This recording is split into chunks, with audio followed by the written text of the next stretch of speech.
여보세요? 다시 한 번 더 불러볼게요. 여보세요? 여보세요? 네, 전화 연결됐습니다. 말씀하세요. 네. 네. 전번에 전화하신 분하고는 통화가 안 됐지만 다른 분하고 통화는 했는데, 네. 일시 소송을 어느 때 했느냐면은, 네. 2005년 4월 8일 날 양수금으로 9천만 원 소송을 했던 것인데, 9천만 원이요? 9천만 원. 네? 9천만 원. 1천만 원이요? 9천만 원. 네. 예, 예. 그래, 원고는 내각이고 피고는 다른 분인데, 네.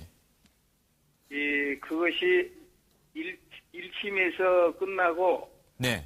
1심에서는 어느 날 끝났느냐 하면은 2010년 7월 15일 날 끝났어요. 2010년이요? 예. 횟수가 그렇게 오래 갔어요. 예. 그래가지고 1심이 그렇게 끝나고 2심이 네. 2011년 5월 12일 날 종결이 끝났어요. 네. 그리고 3심 대법원이 2011년 6월 2일 날 끝났거든요. 네. 그랬는데, 그 사람이 어떻게 해가지고 9천만 원인데, 이리하고 저리 흉계를 때리고, 어떻게 해가지고, 법원이 1심, 2심, 3심 모두 3천만 원으로 떨어졌어요. 3천만 원으로요? 예, 예. 공개를 또 하고 그랬더라고요. 그랬는데, 최근에 와서는 네. 그 사람이 자기도 어려워서 못 갚았다, 못 내겠다, 어쩌다 그래가지고 네. 계속 이렇게 미루고 있는데 내가 또 더군다나 거기다가 또 심장이 좀 안 좋아갖고 심장 네. 치료를 또 해야 되고 그래서 그럼 어떻게 할 것이냐 그랬더니 네. 1,500만 원만 하고 3천만 원에 판결이 떨어졌는데 네. 1,500만 원만 주겠노라. 그래서 그럼 나머지 절반은요? 나머지 절반은 포기해라. 이렇게 이야기가 나와서 예. 재판이 1심, 2심, 3심이 당신에게 손해보라고 하는 것은 아니고 네. 법으로 판결이 냈는데 나는 1심만 소송을 하고 2심, 3심은 당신이 한 것 아니냐. 그래, 나는 이제 1심을 끝내고 2심부터서는 네. 내가 원고가 아니라 피항소인이 되고 본인이 그 사람이 항소인이 됐어요. 네. 그리고 3심도 역시 마찬가지로 당초 원고인 내가 피상고인이 되고 상고인이 그 사람이 대법원도 전부 그 사람이 소송 제기를 했어요. 네. 그래서도 1심과 2심과 3심이 동시에 다 3천만 원 지급을 해라 부당하다 이렇게 네. 이제 결론이 떨어졌는데 잠시 전에 이야기하듯이 자기도 곤란하니까 네. 한편으로 이렇게 하면 어쩌느냐. 그래서는 안 된다 이제 언론 투쟁을 했을 것 아니에요. 저하고 그 사람하고. 그래서 최종적으로 네. 그 사람하고 이야기가 이제 그러면은 내가 이제 심장이 안 좋아가지고 네.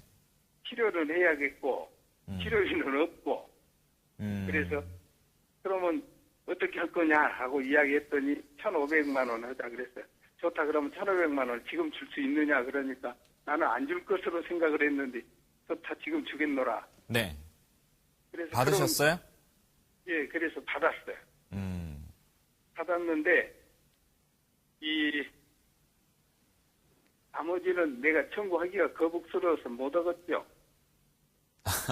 그 나머지 1,500만 원도 받을 수 있을까가 궁금하신 건가요? 저는 이제 그것이 궁금한 것이 아니라 그 3천만 원에 대한 네.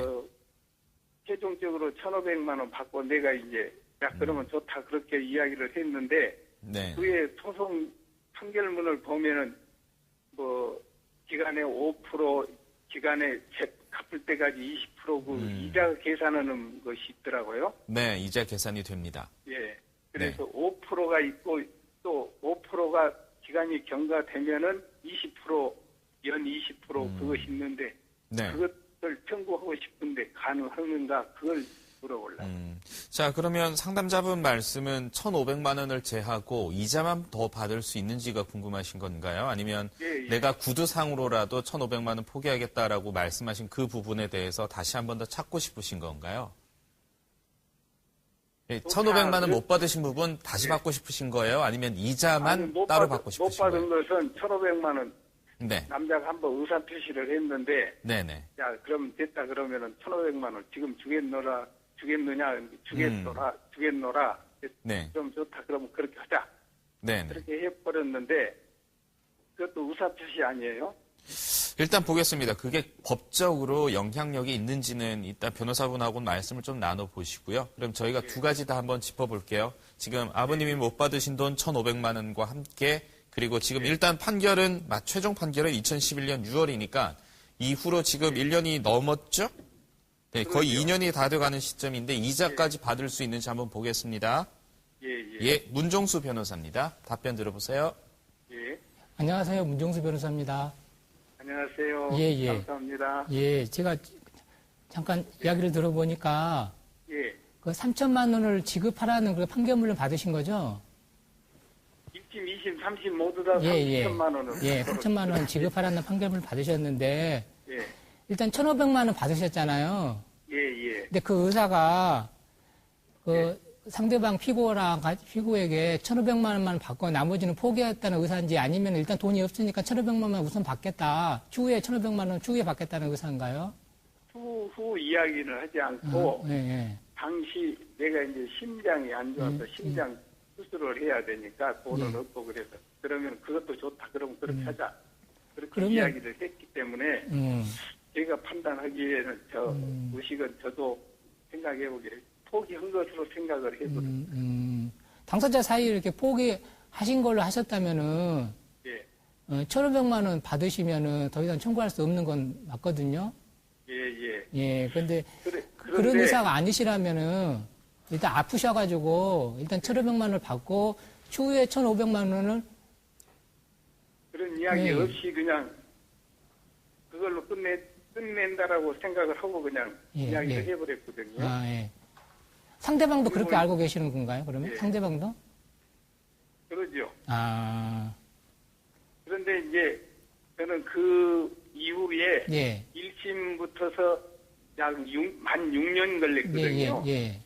그 동안의 이자는 1심 판결할 때도 5%와 20%, 2심 판결도 5%와 20% 이렇게 돼 있기 때문에 그 이자는 청구할 수 있겠느냐, 없겠느냐. 그 당시에 그러니까 그 의사가 중요한데 서로 이렇게 합의한 의사가 중요한데 1,500만 원이 원금만 1,500만 원금이 3천만 원이고 거기다 이자가 있잖아요.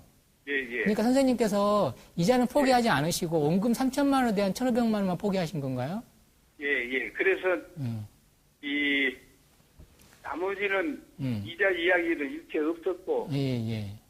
원금 1,500만 원, 3천만 원 중에서 1,500만 원에 한해서 끝낸다 이제 이렇게 해서 영수증도 그렇게 받았어요. 영수증을 제가 영수증을 뭐 정확하게 안 봐가지고 뭐라고 말씀 못 드리겠는데 이제 영수증 내용에 따라 이렇게 이야기가 달라질 텐데 일단 그 선생님이 상담자분께서 1,500만 원만은 받는 걸로 하고 끝내신 거면은 이자 청구를 할 수 없는데 그게 아니라 원금에서 1,500만 원만 포기를 하지 이자는 포기를 한 게 아니라고 하면은 이자는 추후에 청구할 수 있거든요. 아, 이자는 청구할 수 있어요? 예. 근데 그 영수증의 내용이 어떻게 되어 있는지는 제가 실제로 본 게 아니기 때문에 뭐라고 말씀드리기는 곤란합니다. 3천만 원 중 1,500만 원만 이 받는 지급하기로 조건을 써줬어요. 거기다 사인하셨어요, 아버님? 예. 자, 그럼 일단 제가 중간에서 잠시 끼어들겠습니다. 문 변호사님, 그러면 지금 상담자분은 일단 3천만 원이라는 원금에 대해서만 절반인 1,500만 원을 받고 받고 합의를 해주는 걸로 하겠다라는 예, 영수증을 받으셨단 말이죠. 언제 영수증 쓰신 거예요, 아버님? 영수증 날짜는 확실히 기억이 대략 안 나는데요. 2011년 6월에 3심 최종 판결 받으셨죠?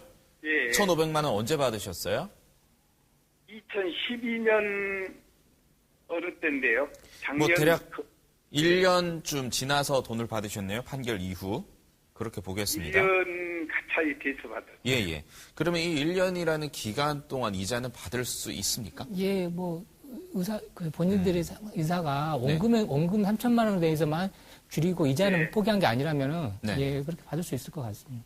그러게 지금 영수증에는 예. 네. 원금 3천만 원 중 1,500만 원만 한해서 예, 예. 청구한다라고 예. 했거든요. 그렇게 써 있다고요? 네. 그 피고분 재산이 있으세요? 재산은 좀 있어요. 아, 그래요? 예. 재산이 있는데 일단 돈이 필요해서 원금만 그 1,500만 원으로 줄이셔 주신 거예요? 예, 예. 그럼 나머지 그 이자 부분에 대해서는 예. 일단 판결도 확정된 판결도 있기 때문에 예. 집행 뭐 하시면 될 것 같거든요. 그러면 어떤 방법으로 청구를 합니까? 재산 뭐 어떤 재산 부동산 가지고 있습니까? 그런 거 있는 것으로 알고 있습니다. 아, 그러면은 그분 소유 부동산에 대해서 예. 강제 집행을 신청하셔야 돼요. 그러면 강제 집행을 어디다 합니까? 법원에다 예, 합니까? 예, 법원에다가 신청을 하셔야 됩니다. 예. 재산이 어떤 재산이 있는지 확실히 잘 모르시면은 예. 일단 이거 판결을 받으셨기 때문에 예. 법원에다가 재산 명시 신청이라고 할 수 있어요. 재산 명시 신청이 뭐냐면은 그 채무자에게 그 자신의 재산 그 목록을 법원에다가 제출을 하도록 그렇게 신청하는 겁니다. 예, 예. 그걸 통해서 재산 피고의 재산 상태를 확인하시고요. 재산이 있으시면 거기에 대해서 강제 집행 신청하시면 될 것 같습니다. 자, 상담자분 제가 마지막으로 정리를 해드릴게요. 예. 예, 일단 그분하고 연락은 좀 되세요, 현재? 그 후로는 연락을 안 했는데 전화번호는 있으니까 연락은 가능하고요. 네, 주소도 아시죠?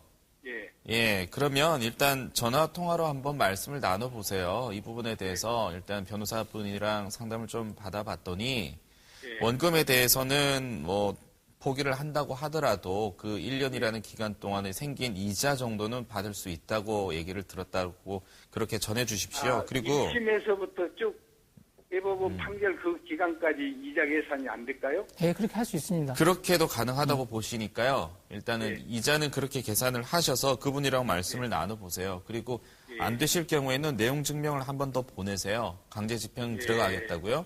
그리고 재산 명시 신청하시고 그리고 강제 집행 들어가시면 될 것 같아요. 예, 예. 네, 일단 말씀 먼저 나눠보시고 그리고 재산 명시 신청하시고 강제 집행하시면 됩니다. 예, 감사합니다. 네.